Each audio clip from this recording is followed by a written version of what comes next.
జగన్మోహన్ రెడ్డి గారు అధికారంలోకి వచ్చారు. ఆయన కూడా ముందు మరి ఆయనకి తెలిసి జరిగిందో తెలియక జరిగిందో నాకు తెలియదు, కానీ అసలు ఇది వేస్ట్ తీసేయండి అని చెప్పి గవర్నమెంట్ ఆఫ్ ఆంధ్రప్రదేశ్ తరఫున సింఘ్వి గారు వచ్చి మాట్లాడడం కూడా జరిగింది. తర్వాత ఒక నెలల లోపల వారు లేదు ఇది ఎలా జరిగిందో మేము ఎఫిడవిట్ వేస్తున్నామని సపోర్ట్ చేస్తూ ఎఫిడవిట్ వేయటం జరిగింది. ఇప్పుడు నేను చంద్రబాబు నాయుడు గారికి, పవన్ కళ్యాణ్ గారికి ఇద్దరికి కూడా విజ్ఞప్తి చేసేది ఏంటంటే, ఇంక నాకు ఓపిక లేదు, ఈ ఏడు తేలిపోవాలి.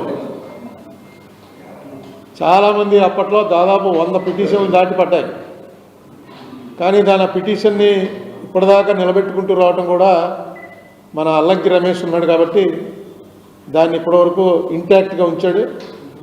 మొన్ననే అర్జెంట్ హీరింగ్ అప్లికేషన్ కూడా వేయటం జరిగింది. దాన్ని మనం కావాలంటే హోలీ వెకేషన్ ఉంటుంది, అది అవగానే బెంచ్ మీదకి తెప్పించుకోవచ్చు.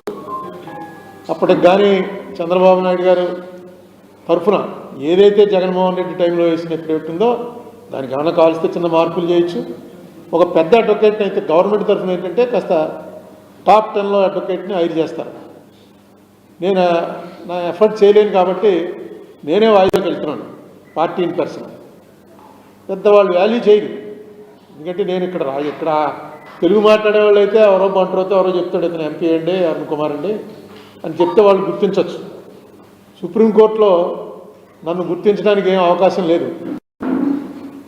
సో ఒక పెద్ద అడ్వకేట్, సీనియర్ అడ్వకేట్ వస్తే ఖచ్చితంగా టైం ఇస్తారు. ఇది సుప్రీంకోర్టు అది మంచి ఆనవాయితీయా చెడు ఆనవాయితీయా అన్న డీటెయిల్స్లో వెళ్ళగానే సీనియర్ని పెట్టకుండా సుప్రీంకోర్టులో వినటం చాలా అరుదుగా జరుగుతుంది. జరిగే కానీ చాలా అరుదుగా జరుగుతుంది.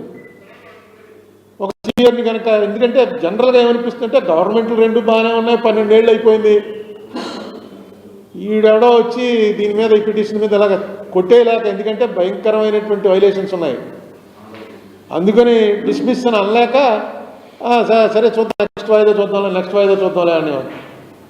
జగన్మోహన్ రెడ్డి పిటిషన్ వేసిన తర్వాత డేట్ ఇచ్చారు. డేట్ ఇచ్చి ఈ డేట్ని ఫైనలైజ్ చేసేద్దాం అనుకున్నాం. కానీ తర్వాత జగన్మోహన్ రెడ్డి వీళ్ళంతా మళ్ళీ 23 అంటే ఇంకా ఎలక్షన్ ఫేవర్లో పడిపోయారు. దాని గురించి ఏం పెద్ద వాళ్ళు పట్టించుకోలేదు. కోర్టు వారు కూడా నేను ఒక్కడనే వెళ్తుంటే అక్కడ వెళ్తాం అంటే ఏంటంటే గట్టిగా రమేష్ చెప్తాడు, నువ్వే చెప్పాలి పార్టీ ఇన్ పర్సన్ కాబట్టి చెప్పు గట్టిగాను అని. ఎప్పుడైతే మనం direct violation of the constitution article 100 violation అని గట్టిగా అప్పుడు ఇంక వాళ్ళు డిస్మిస్ అని అనలేక ఓకే ఏది గవర్నమెంట్ తరఫున ఎవరు లేరా వాయిదా ఇస్తున్నామని వాయిదా ఇస్తున్నాం.